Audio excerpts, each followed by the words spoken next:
PUBG बनी एक और जान की ज़या का सबब। एक मासूम बच्चा जिसका नाम हसन अब्बास है, उम्र है 14 साल। पबजी पर दोस्ती होती है और दोस्ती के बाद ये दोस्त उसको अगवा करते हैं। उसकी माँ को बार बार फोन करवाए जाते हैं, ब्लैकमेल किया जाता है। मेरा बेटा पबजी गेम खेलता था, उसके दोस्त बने हुए थे, उन्होंने उसे अगवा किया है, उन्होंने उसके साथ ज्यादती किया है, पता नहीं उसके साथ क्या क्या किया है, बड़ी बेरहमी से मारा है।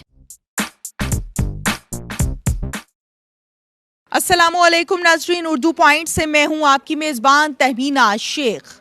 पबजी बनी एक और जान की ज़या का सबब। इस टाइम में मौजूद हूँ रायवंड के गांव खानेपाल में, जहां पर एक मासूम बच्चा जिसका नाम हसन अब्बास है, उम्र है 14 साल। पबजी पर दोस्ती होती है और दोस्ती के बाद ये दोस्त उसको अगवा करते हैं। अगवा करके उसको तशद्दुद का निशाना बनाया जाता है। उसकी माँ को बार बार फ़ोन करवाए जाते हैं, ब्लैकमेल किया जाता है और फिर उसको तशद्दुद करने के बाद, मारपीट करने के बाद भी जब वो बच्चा ना मरा तो फिर उसको गोलियां मारकर कत्ल कर दिया गया। पुलिस का क्या रवैया है और उसके वालिदैन का क्या कहना है, आइए आपको दिखाते हैं।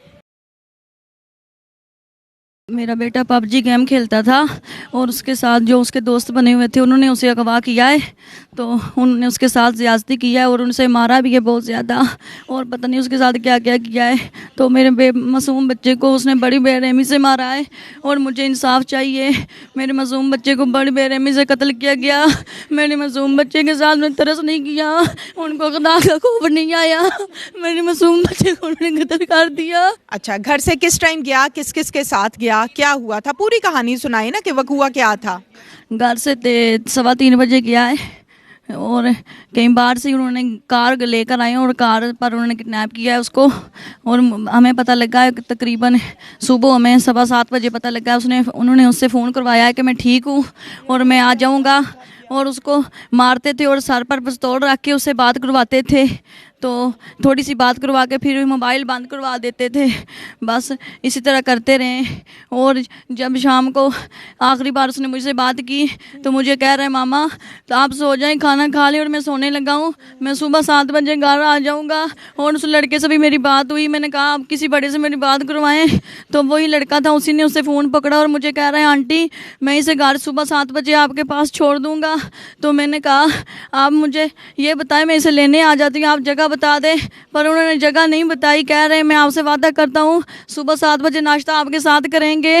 पर उन्होंने मेरी एक न सुनी। मैंने कहा बेटा, मैंने उनसे बड़े प्यार से बात की, मैंने कहा बेटा आप भी मेरे बेटे हो, मुझे पता है, मैंने बहाना लगाया कि मैं शायद मेरे बेटे को कोई नुकसान न दे। मैंने कहा मुझे पता है आप उसके दोस्त हो, आप उसे घर छोड़ जाओ, कोई बात नहीं है, आप उसके दोस्त हो, क्या हुआ, मुझे पता है दोस्तों के साथ दोस्त जाते ही हैं, तो आप उसे घर छोड़ के चले जाएं। पर उन्होंने मेरी एक नहीं सुनी। मुझे इंसाफ चाहिए, मुझे इंसाफ चाहिए। पुलिस कोई कार्रवाई नहीं कर रही। आपने पुलिस को कब बताया? पुलिस को हमने उसी दिन ही रात को बता दिया था, 115 पर कॉल की थी और वो आए थे, उन्होंने मेरे बयान लिए। उसके बाद उन्होंने मेरी कोई बात नहीं सुनी, उन्होंने कोई कार्रवाई नहीं की। मेरे बेटे के साथ ना जुल्म हुआ है पर मेरी किसी ने कोई नहीं सुनी।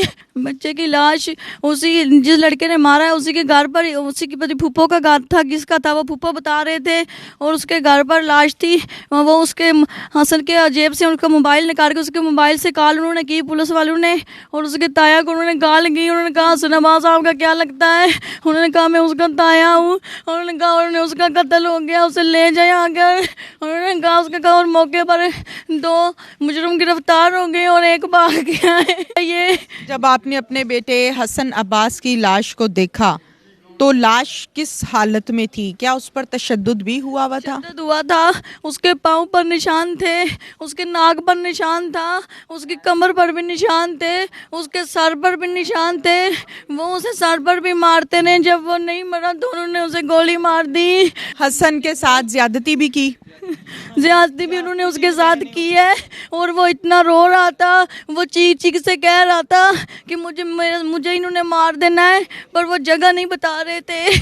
मुतलका थाना रायवंड के SHO साहब को रिपोर्ट दर्ज करवाई है, 15 पर भी हमने कॉल चलाई है, लेकिन बैक वक्त कोई कार्रवाई नहीं हुई। 24 घंटे के दौरान उन्होंने मोबाइल की कोई लोकेशन नहीं पकड़ी, जबकि हमारे बच्चे का मोबाइल ऑन था। पुलिस ने कोई कार्रवाई नहीं की कि बच्चे की लोकेशन पकड़ें और बच्चे का परफेक्ट पता लगा सकें। लेकिन हमें मानावाला जो फैसलाबाद के करीब थाना लगता है, मानावाला से हमें कॉल आई है कि भाई आपके बच्चे की डेथ हो गई है, बच्चे को कत्ल कर दिया गया है और इसकी डेड बॉडी आके रिसीव करें। जब बच्चे की डेड बॉडी रिसीव करने के लिए गए तो मानावाला पुलिस ने हमारे साथ ये तावन किया है कि हमारे बच्चे की उन्होंने डेड बॉडी दी है, और मुतलका थाना जो रायवंड है उन्होंने हमारे साथ कोई तावन नहीं किया। मैं वज़ीर आला उस्मान बुज़दार साहब और प्राइम मिनिस्टर वज़ीर आज़म इमरान खान साहब जो कि तहरीक इंसाफ के हैं, मैं उनसे इंसाफ की अपील करता हूँ कि वो हमारे बच्चे का हमें इंसाफ चाहिए। पुलिस ने मुलजिमान को पकड़ा है? जी पकड़ा है। आपको दिखाया है कि ये वही मुलजिमान है? नहीं सानू नहीं दिखाया। आपने कहा कि हमें दिखाएं। ਅਸੀਂ ਕਿਹਾ ਸਾਨੂੰ ਦਿਓ, ਅਸੀਂ खुद गोली आप मारनी है उन्होंने। कल जब हमने उधर बेटे की लाश लाई है रैया स्टाफ के ऊपर, तो एक सब इंस्पेक्टर था, वो उधर आया, जी हम कर लेंगे। चूँकि ये इंतज़ामिया है, इन्होंने अपना रास्ता खोलना था। वहाँ तक किसी मोस्ट अफसर ने ग्रेड 16 पर या 14 का कोई ग्रेड वाला कोई अफसर हमें नहीं आया। अभी मैं ज़रा ये कहूँगा कि ये अपने बच्चों को मद्देनज़र रख के तो अपने पे सोचें कि इनके दिल पे क्या गुजरती है। इनकी बीवियां अपने बेटों को मद्देनज़र रखें कि उस माँ के ऊपर क्या गुजरती है। और मेरी बेटी का इन्होंने जो है ना गोद उजाड़ी है, तो मैं ये ज़रूर कहूँगा कि हमारे साथ कोई इंसाफ नहीं हुआ है और हमें इंसाफ मिलना चाहिए। कितनी देर के बाद 15 की कॉल का रिस्पांस पुलिस ने आपको दिया? आए 10 मिनट बाद आ गए सी। आ गए थे, आके क्या कहा? आके बस बयान लिखवाए तो उस तो बाद उन्हें सानू कोई ना फोन ना कोई गल कोई चीज़ नहीं दसी हैगी। और ਜਿਹੜਾ ਉਹ ਬੱਚਾ ਸੀ ਜਿਹੜਾ ਇਹਨੂੰ ਲੈ ਕੇ ਗਿਆ, ਉਹ ਮੈਂ ਨਹੀਂ ਵੇਖਿਆ, ਮੇਰੇ ਉਹ ਬੇਟੇ ਨੇ ਵੇਖਿਆ ਸੀ। ਉਹ ਇੱਥੇ ਖੜਾ ਹੋ ਕੇ ਮੋਬਾਈਲ ਤੋੜ ਰਿਹਾ ਸੀ। ਉਹਨੇ ਕਹਿੰਦੇ ਨਾ ਕੀ ਹੈ ਤੇਰਾ ਕੰਮ ਹੈ, ਬੱਚਾ ਛੋਟਾ ਤੂੰ ਵੱਡਾ ਹੈ। ਉਹਨੇ ਕਿਹਾ ਇਹਦੇ ਕੋਲ ਮੈਂ ਪੈਸੇ ਦਾ 50,000 ਰੁਪਇਆ ਲੈਣਾ ਹੈ। ਉਹਨੇ ਕਿਹਾ ਤੈਨੂੰ ਦੇ ਦੇਣਾ, ਮੇਰੇ ਨਾਲ ਗੇਮ ਖੇਲਦਾ ਹੈ। ਉਸ ਤੋਂ ਬਾਅਦ ਉਹਨੇ ਇਹਨੇ ਝਿੜਕਿਆ ਉਹਨੂੰ, ਉਹ ਚਲਾ ਗਿਆ, ਵਾਪਸ ਚਲਾ ਗਿਆ। ਫਿਰ ਨਹੀਂ ਆਇਆ। ਫਿਰ ਦੂਸਰੇ ਦਿਨ ਉਹਨੇ ਬੱਚਾ ਹੀ ਗਾਇਬ ਕਰ ਲਿਆ, ਮੇਰਾ ਭਤੀਜਾ। इस तरह जो इन्होंने अच्छा नहीं किया। मेरे भाई के साथ बहुत तशद्दुद किया उन लोगों ने, बहुत ज़्यादा मारा। आप हसन की बहन है? मैं उसकी सिस्टर हूँ। हसन ने लास्ट टाइम मेरे साथ बात की थी जब मरने से 2 घंटे पहले। क्या कहा था? उसने कहा कि मैंने कहा हसन आप किधर हो, आपकी मम्मा बहुत परेशान है।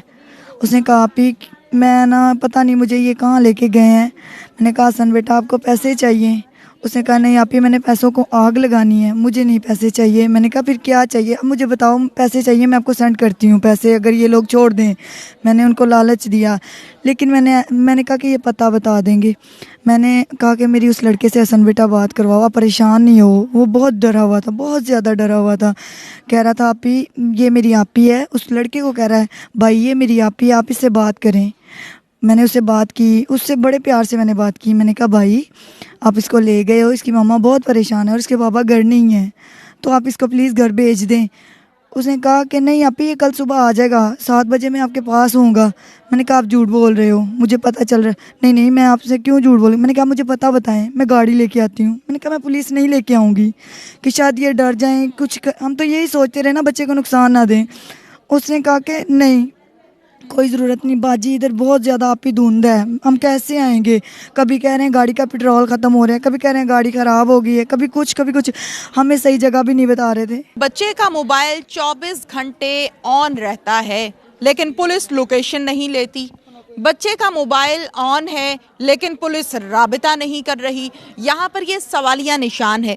बच्चे की फैमिली से आपके सामने जब हमने बात की तो इन तमाम लोगों का ये कहना है कि अगर बर वक्त पुलिस कार्रवाई करती तो हसन अब्बास आज अल्लाह को प्यारा ना होता, इस कामयाब कार्रवाई के बाद हमारे बीच में हमारे साथ मौजूद होता। अब मैं ये जानना चाहती हूँ इन लोगों से कि पुलिस इनके ख्याल में ऐसा क्यों कर रही है? पुलिस पैसों का वेट कर रही थी, जो कि उसके पापा घर नहीं थे, तो पैसे कौन देता? उसकी मम्मा तो अकेली घर थी। किसी ने डिमांड की थी पैसों की? नहीं, तो जाहिर सी बात है सामने आ रही, अगर उनको पैसे देते तो वो लोकेशन पे जाते। आपको पता है हर ऐसा किसको नहीं पता कि पुलिस लालच में आती है। लेकिन उसकी मम्मा ने बयान जब दे दिया तो वो उसी टाइम कार्रवाई करते तो बच्चा हमारा आ जाता। पूरी रात पूरा दिन गुजर गया। फिर हम बल्कि एक पुलिस वाले ने इधर आके ये कहा कि तुम लोगों ने आधी रात स्यापा डाल दिया हमें। क्या नाम था उसका? आई डोंट नो, मुझे नहीं पता। वो क्या था? SHO था, मुहर्रर था, ASI था, क्या था? SHO नहीं था, बस में साथ में ही था। जो रायवंड थाने का एहलकार था? नहीं, वो जिया बग्गा से थी। जिया बग्गा चौकी से कहते हैं कि आधी रात को स्यापा डाल दिया है। और क्या कहा था? बस यही, इतना ही, मुझे तो इतना ही पता। तो ऐसा नहीं ना करना चाहिए, बजाय इसके कि दिलासा दे, आगे से बातें सुनाते हैं। अगर आप लोगों की ड्यूटी है। एसपी इन्वेस्टिगेशन ईसा साहब हमारे साथ इस टाइम मौजूद हैं। ईसा साहब, क्या कहेंगे इस केस के हवाले से? मौके पर आप खुद आए हैं और बाकायदा इन तमाम लोगों की गुफ्तगू सुनी, मसला सुना, क्या कहेंगे? बिस्मिल्लाहिर्रहमानिर्रहीम। जी, ये एक बहुत बड़ा सानिया था। एक बच्चा जिसकी एज थी तकरीबन 13 से 14 साल, हसन अब्बास उसका नाम था। ये 13 तारीख को घर से लापता होता है। 14 तारीख की सुबह इसकी FIR होती है और उसके बाद 14 की रात को ही इसकी डेड बॉडी मिल जाती है। तो ये बहुत ही एक दर्दनाक वाक़या था। एक सफाक कातिल हैं जो कि उन्होंने ये एक इक़दाम लिया और इस बच्चे को सॉडमी के साथ इसका मर्डर किया। तो अभी तफ्तीश जारी है। इंशाल्लाह हम मुल्ज़िमान को जल्द ट्रेस करके इंशाल्लाह इनको हम गिरफ़्तार करेंगे और इनको जो भी कानून में सज़ा बनती है उसके मुताबिक इंशाल्लाह इसका फ़ैसला होगा। ईसा साहब, लास्ट क्वेश्चन आपसे ये है कि तमाम की तमाम कहानी आपने सुनी, गेम शुरू हुई है PUBG से और आगे के तमाम मामलात और हक़ाइक़ इन्वेस्टिगेशन के मुताबिक आप इस फैमिली को ये यकीन दिलवाते हैं कि आप इनके मुल्ज़िमान को जल्द अज जल्द गिरफ़्तार करेंगे? जी बिल्कुल, जैसा आपने ठीक कहा कि ये जो मुद्दई हैं वो ख़ुद भी इस बात को मानते हैं कि इनका ताल्लुक़ जो है वो PUBG से गेम के थ्रू राब्ता शुरू हुआ। तो मुल्ज़िमान हमने आइडेंटिफाई कर लिए हैं। इंशाल्लाह जल्द अज जल्द इंशाल्लाह हम अपने तमाम वसाइल को बरूए कार लाते हुए इंशाल्लाह इनको अरेस्ट करेंगे और मैं यकीन दहानी दिलाता हूँ कि इंशाल्लाह इनको करार वाक़ई सज़ा मिलेगी। बहुत शुक्रिया आपका। नाज़रीन, इसके साथ ही अपनी मेज़बान तहमीना शेख को इजाज़त दीजिए। अल्लाह हाफ़िज़।